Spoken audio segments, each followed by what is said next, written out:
I'm going to give you 4 reasons why I like the Brian Schottenheimer hire. A lot of people will tell you that he was never the hot shot coordinator. Go back when he took Mark Sanchez to 2 AFC championship games, running the rock, play action. Sanchez, 2 playoff games. Brian Schottenheimer was the OC. That's number 1.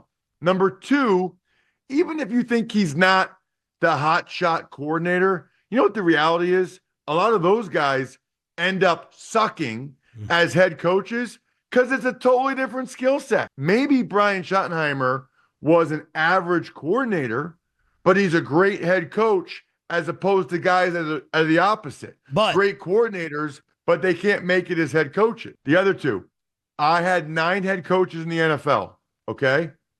His father, Marty Schottenheimer, is the best head coach I've ever been around, okay? I had Bill Parcells when I was in Dallas.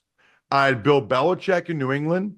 I had Joe Gibbs in Washington. Sitting there as a player, watching what they say to us, watching how they go about it, Marty Schottenheimer was the best head coach I ever had. Better than the 3 Hall of Famers I just named.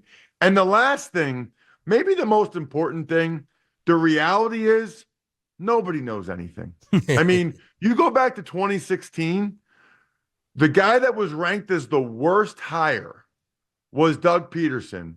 In 2017, he took the Eagles to their only Super Bowl ever. 4 years ago, the Eagles hired a guy nobody had heard of.